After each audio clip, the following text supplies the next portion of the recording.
Good morning, and today's going to be Queen Jack of Diamonds. We are seven-handed. I am second act, which would be in the low jack position. I open raise. I get a call from the cutoff.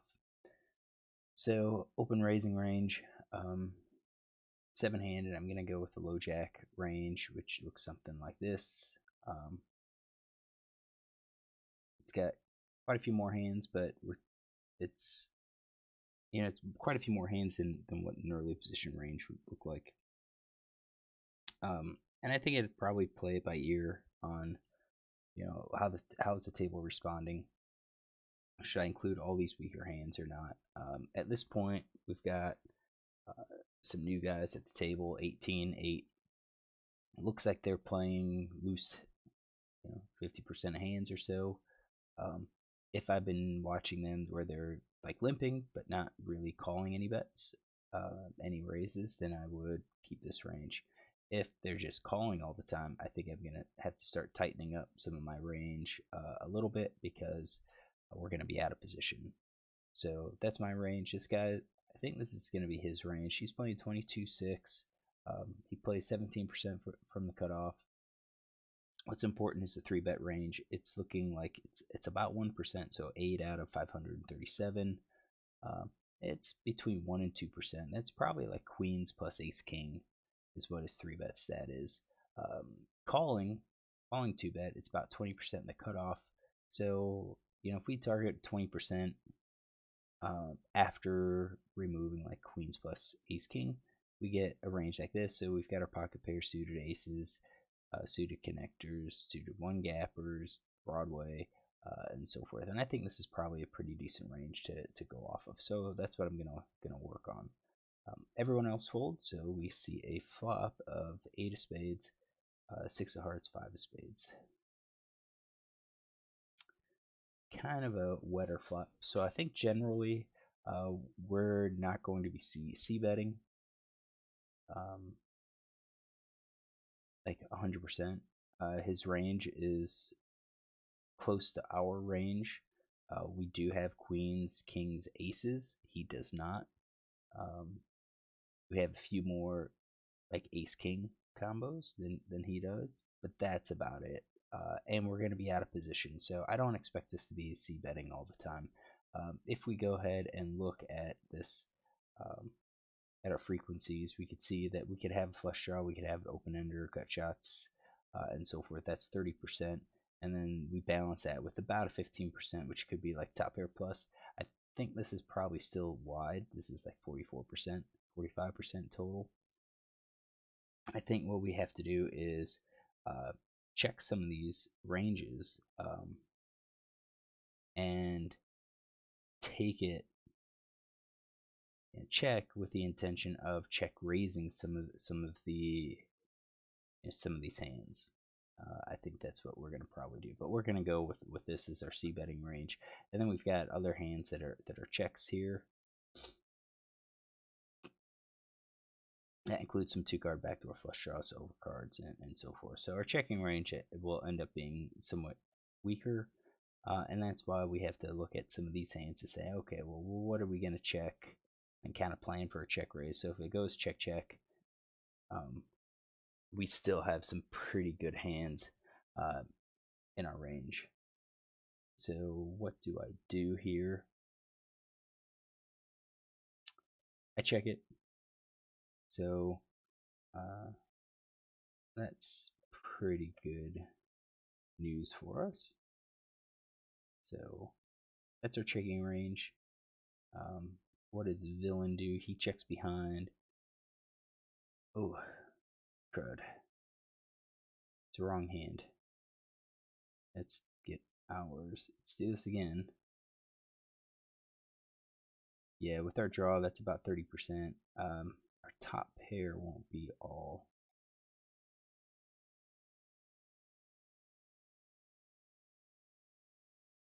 Ooh. 8 sevens, we're still betting. 8-9, we're still betting. Yeah, we'll leave this. We'll leave this as is. So let's. Oops. This is gonna be our range. So 48% check. We were betting about 50%. And that's when I said I think we're probably betting a little too much. We'll check GTO. All right, this guy checks behind. I don't think a straight, a set, or two pair, or probably even an overpair is going to allow it to check. Maybe not even the top pair. We'll put the top pair at like 50%. So we do have some of those top pairs in there.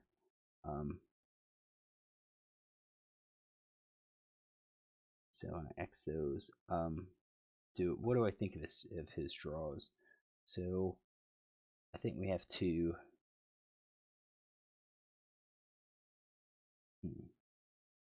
raise flop C bet with overpair or less, no outs, donks flop with top pair better, limp and re-raise with tens. That's flop. Play turn draw aggressively. So there's nothing in the auto notes that suggests he's going to be overly aggressive.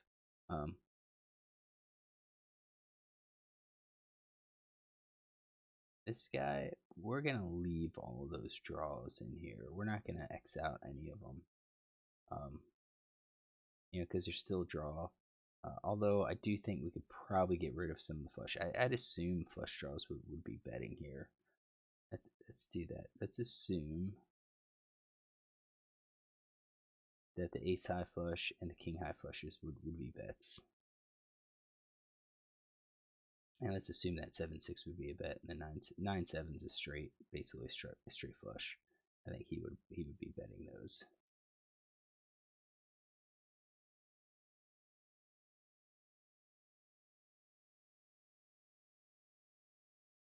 Okay, that's his calling range. Ace of clubs comes out. We checked.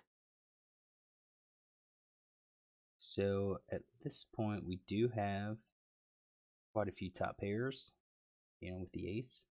I think we will be betting some of it.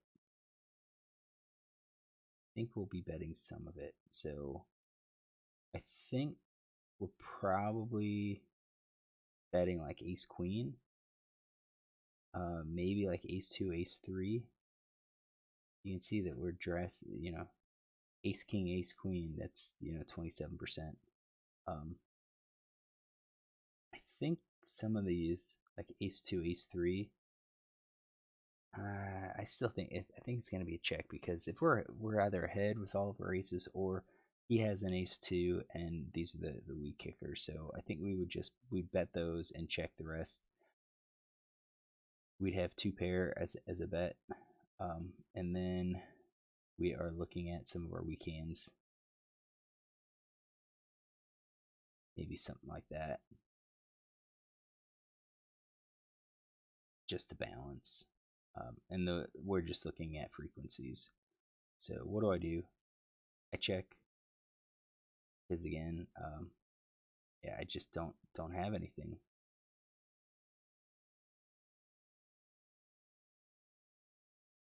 That done. So we do have the possibility of having these top pairs now, because I don't think I would be betting those. So 44%. We check. Villain checks behind. So again, two pair, top pair. Definitely two pair. I'm not giving him. Top pair.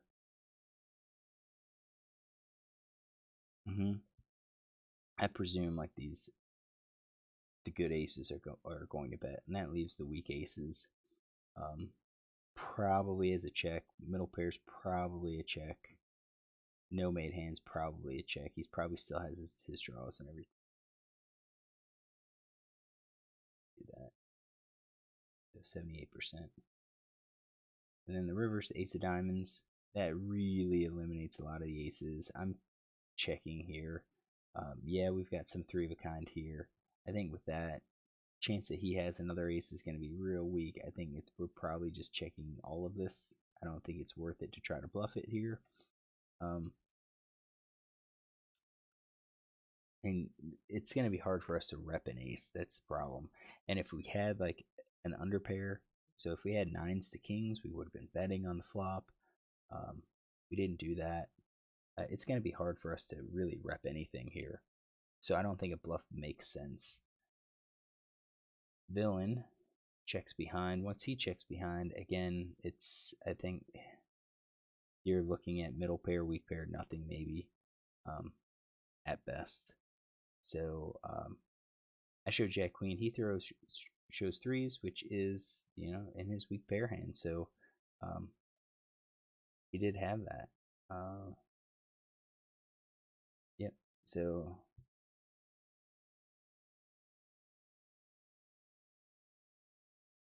we'll take a note here.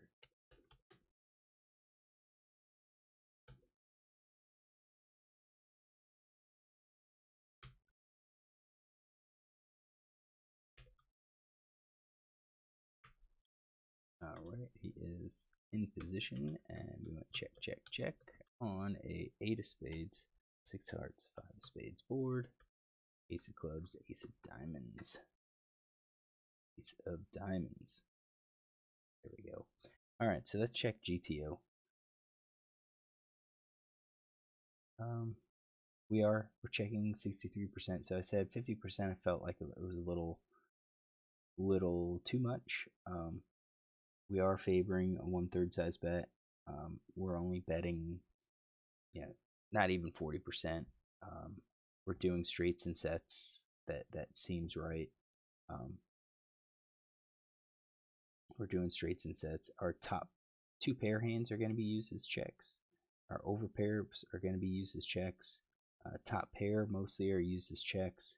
Where's our draws? So about some of the time we're going to be tossing in these spade draws, these open-ender draws. It doesn't look like we have any draws, any specific draw that we're always betting. But it looks like we're always betting the straights, and we're pretty much always betting the sets, and then occasionally betting some of these over pairs like the nines and the tens. That'll give us a gut shots. So I guess maybe with those gut shots we'll include like nines, tens. You can see them here: 9-7, 8-7. Those are all like one pair hand. Like 8-7's top pair with the open ender. Trips. Okay, so I get that. We check, villain checks, and we get ace of clubs. Now at this point we should be betting. So I kind of narrowed my range down, probably too much on the flop, and that didn't give me enough hands to really bet on. So here we're betting our straight, the ones that did have a check. We did have some checks some of the time. We're betting our three of a kind, two pair, top pair. So with all of these hands, we need balance, and we don't have a huge number of balance. We're going to have some flush draws in our balance, but not enough of those draw hands. So we're going to have to really add these no-made hands, which instead of going small, we're going for the queen jacks. Kind of what I was saying. I had the offsuits, but they're saying, GTO saying, we need to use these suited broadways. It's like queen jack of diamonds. Yeah, go ahead and bet that most of the time. There is a check, so that's it. So if we made a mistake, it's at this point where we should have gone ahead and bet. We didn't. We checked. He checked again, and then ace of diamonds, and then we're really just betting again. No made hands. We have to offset those times we have a quads or full house or straights or three of a kinds. We have to start adding in these cards to completely balance it. So yeah, if I'm, we say I make a mistake. I made the mistake by not betting the turn. I think I lost that on taking down the pot. That's if I bet that and he calls. What do we do? At that point, we bet again. Continue, I guess, to represent the ace, because villain could have had the spade. spade draw, could have had a straight draw that they would have called, probably could have had a pairs that they were calling, but calling twice would have been difficult. So I kind of, again, intuitively sense that. I don't know if I would have done this years ago. I probably would have tried a bet on the turn and then gave up once I get called, and that loses value because maybe they show me nines or tens, and they have that pair. But if I bet again, they're gonna fold it. And sometimes when you're playing live, they'll show the hand and like act like they're making a good fold because they know you have the ace or whatever. So what happens if I bet here? If I see bet and he calls,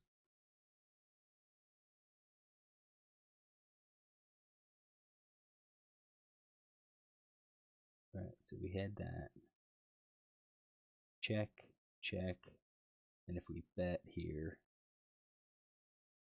yeah, he should be calling there. We're still betting. Yeah. Okay. So if we bet here and he calls, what do? We still continue with our straight through kind of two pair. We're going to be c betting with some of our top pair, ace king, ace queen. Those are for value.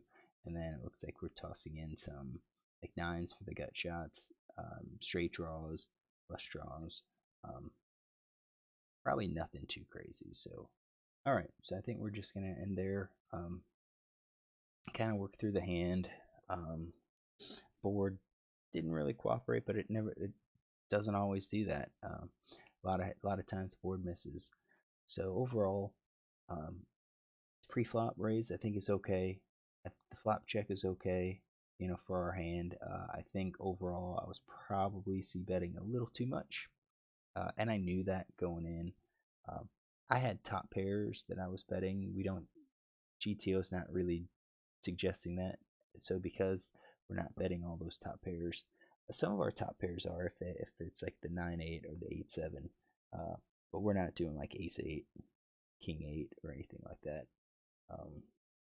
So since we're not betting all those top pairs, we're not betting all of our flush draws and everything. So we still have decent hands going, some decent hands going on to the turn. The mistake here for us was the turn. We should be betting. We checked it, which is overall strategy. Out of position is you're not c-betting as frequently as you are in position. So once it goes check check, then we bet, and once we bet, we're gonna have to bet again on the river, try to take it down. So hopefully you enjoy this hand. If you do, look tomorrow for another.